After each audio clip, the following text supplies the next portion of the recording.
आपने हमेशा, आपके परिवार ने भारत की स्वाधीनता संग्राम सेनानियों का अपमान किया है, उन्हें उचित सम्मान नहीं दिया है।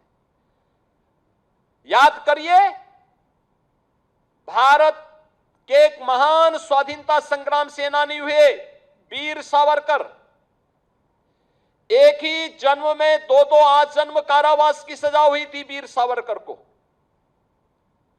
28 वर्ष उम्र थी उनकी, वीर सावरकर की, जब उन्हें दो आजन्म कारावास की सजा हुई।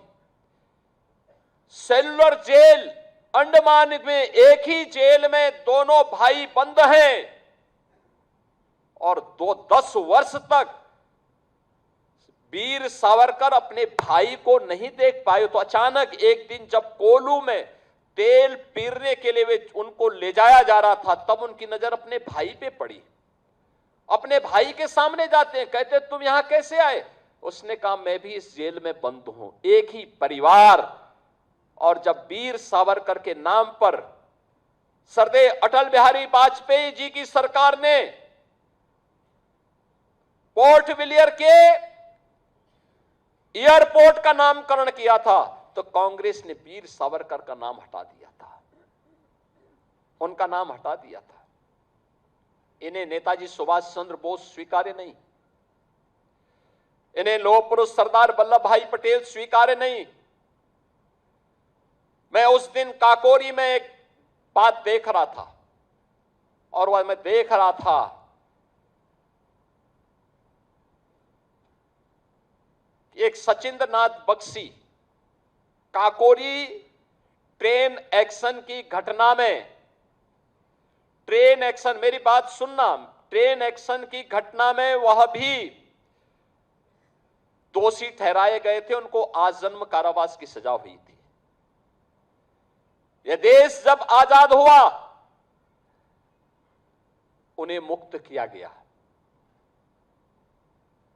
भारतीय जनसंघ की स्थापना होती है, वे भारतीय जनसंघ में शामिल होते हैं और फिर वाराणसी साउथ से वे विधायक बनते हैं।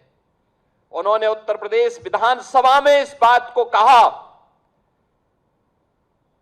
कि उनके खिलाफ पैरवी करने वाला कोई दूसरा नहीं था, कांग्रेस का एक नेता था जिसने उसे जेल में बंद करवाया, उनकी मुखबिरी करके, अंग्रेजों की मुखबिरी करके उन्हें बंद करवाया था। और शर्मना कितना कि कांग्रेस की सरकार ने उस देश के गद्दार के नाम पर लखनऊ में एक सड़क का नामकरण कर रखा है। यानी भारत के क्रांतिकारियों की, भारत के स्वाधीनता संग्राम सेनानियों की जो मुखबिरी करता था, उनके खिलाफ साजिश रचता था, उनको इन्होंने महिमामंडित किया। सचिंद्र नाथ बख्शी के नाम पर कोई नामकरण नहीं, और ये इनका इतिहास है, ये आज की पीढ़ी को बता रहे हैं। और इन्हीं के लिए दिनकर जी ने कहा था कि अंधा चकाचौंध का मारा, क्या जाने इतिहास बेचारा, सूर्य चंद्र खगोल भूगोल, कलम आज उनकी जय बोल, जला अस्थियां बारी बारी, छिटकाई चिन्नों चिनगारी। यानी ये जिन लोगों ने अपना पूरा जीवन समर्पित किया है, उनके कारण आज हम सब स्वाधीन हैं। आज विकास की इस एहसास में, अगर ये देश आजाद नहीं होता तो क्या राणा बेनी माधव बख्श सिंह जी के नाम पर हम लोग इस प्रकार का भव्य स्मारक बना पाते? नाम राणा बेनी माधव बख्श सिंह जी का, लेकिन काम तो इसका रायबरेली को लोगों को लेना है। रायबरेली का हर व्यक्ति से लाभान्वित होगा, रायबरेली के कार्यक्रम होंगे, सर्दी गर्मी बरसात कोई भी सीजन होगा, इस सभागार में हम लोग कार्यक्रम कर पाएंगे। और मैं स्मारक समिति से कहूंगा, स्मारक समिति ने शुरू से प्रयास किया है।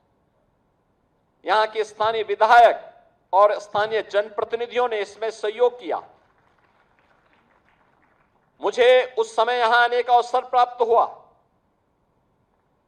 और मुझे अच्छा लगता है जब किसी स्वाधीनता संग्राम सेनानी का सम्मान होता है, जब भारत की किसी वीर सैनिक का सम्मान होता है, मुझे बहुत अच्छा लगता है, क्योंकि इन सैनिकों का सम्मान,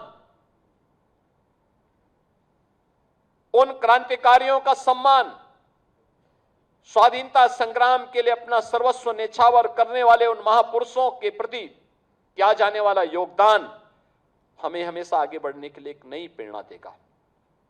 और वही प्रेरणा प्राप्त करने के लिए हम सब इस कार्यक्रम में बढ़ चढ़ करके भाग लेते हैं, लगातार उस कार्यक्रम को आगे बढ़ाते हैं। उस कार्यक्रम की श्रृंखला में आज मुझे यहां आने का अवसर प्राप्त हुआ। लेकिन मैं राणा बेनी माधव भगत सिंह जी की स्मृति में बनी हुई इस स्मारक समिति से जरूर कहूंगा कि फर्स्ट फेज का कार्यक्रम संपन्न हुआ। 21 करोड़ का कुल इसका बजट था, लेकिन इसमें 25 करोड़ रुपए खर्च हुए, अच्छा बन गया है। सेकंड फेज का काम हो रहा है।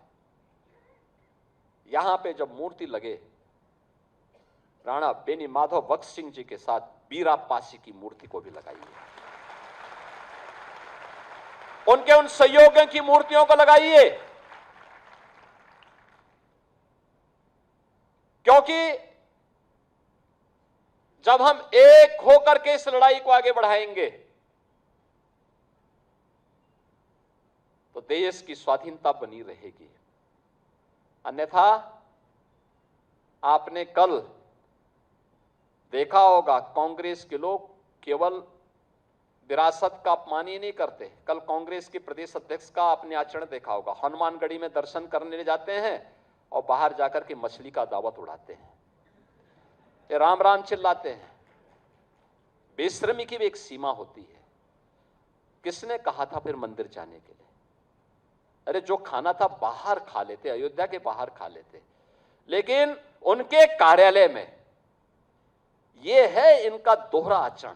गिरगिट भी शर्मा जाता है इन लोगों के सामने, तो वो भी शर्मा जाता होगा कि मनुष्य के रूप में हमारी कौन सी ऐसी प्रजाति हो गई है कि जो वहां मंदिर में राम राम चिल्ला रहे हैं, बजरंगबली के सामने दंडवत होने का ढोंग कर रहे हैं, लेकिन बाहर जाकर के मछली की दावत उड़ा रहे हैं, मछली की दावत उड़ा रहे हैं।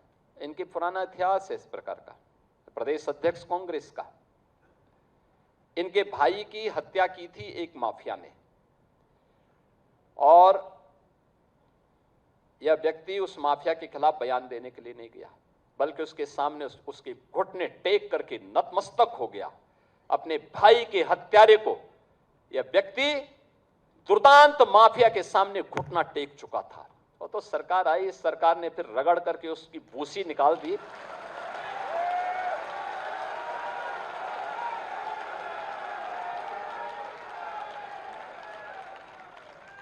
अन्यथा इन लोगों ने तो प्रदेश को माफिया प्रदेश बना दिया था, पहचान का संकट खड़ा कर दिया था। बहनों और भाइयों, आज उत्तर प्रदेश का कोई नौजवान हो, कोई बहन हो, कोई व्यापारी हो, कोई अन्नदाता किसान हो या कोई नागरिक हो, आज उसके सामने पहचान का संकट नहीं है। आपने देखा होगा, आज से 10 साल पहले आप कहीं जाते थे, लोग शक की निगाहों से आपको देखते थे। किसने पहचान का संकट खड़ा किया था? बेईमानी करते थे सपा बसपा और कांग्रेस के लोग, लूट खसोट करते थे ये लोग, गुंडे और माफियाओं के सामने घुटना टेकते थे ये लोग। पहचान का संकट प्रदेश के सामने खड़ा किया था इन लोगों ने। और आज आप जाते होंगे, कहीं जाइए देश के अंदर, उत्तर प्रदेश का नाम एक बार आपने ले लिया हो, आपसे दूर भी है ना, 10 कदम दूर भी, तो आपके पास आकर के आपसे गले मिलना चाहता है। यह है आपकी नई पहचान। आपको उससे मिलने में अच्छा लगे ना लगे, लेकिन अगला व्यक्ति आज आपसे मिलकर के प्रसन्न होता है कि आप यूपी के हैं और आपने अगर बोल दिया मैं अवध क्षेत्र का हूं, तब तो मान के चलिए कि आपकी पूजा करने की तैयार होता है पूरा देश और पूरी दुनिया। लेकिन उसी अयोध्या पे अब ये प्रश्न खड़ा करना प्रारंभ कर दिए। इनको बुरा लगता है कि अयोध्या में महर्षि वाल्मीकि के नाम पर एयरपोर्ट का नामकरण क्यों हो गया। इनको बुरा लगता है कि अयोध्या में निषाद राज के नाम पर यात्री विश्रामालय क्यों बन गए। इन्हें बुरा लगता है कि सबरी माता के नाम पे भोजनालय क्यों बन गए। भाई, तुम में क्षमता नहीं थी, तुम नहीं बना पाए, तुम क्षमता विहीन थे, अकर्मण्य थे, भ्रष्ट थे, नहीं कर पाए। हम में क्षमता थी, हमने अपनी विरासत को सम्मान दिया। हमने अगर प्रभु राम को सम्मान दिया है, उनका भव्य मंदिर बनाने में योगदान दिया है, तो हमने वही सम्मान महर्षि वाल्मीकि को भी दिया है। वही सम्मान गोस्वामी तुलसीदास जी को भी दिया है। वही सम्मान हमने निषाद राज को भी दिया है, और वही सम्मान हमने वहां पे माता सबरी को भी दिया है। आपके लिए वोट बैंक हो सकता है, हमारे लिए वे पूज्य और आराध्य हैं। हमने उनकी आराधना की है। बहनों और भाइयों, उस विरासत को हमें सम्मानित करना पड़ेगा, और जब तक हम अपनी उस विरासत को सम्मान देते रहेंगे, राजनीति से ऊपर उठ करके कार्य करेंगे, तो परिणाम आएंगे। उस परिणाम को आगे ले जाने की तैयारी करने की आवश्यकता है। मैं आज के इस अवसर पर आप सबको, पूरे रायबरेली वासियों को, राणा बेनी माधव भगत सिंह जी की स्मृति में बने हुए इस सभागार के लोकार्पण के अवसर पर बधाई देता हूं।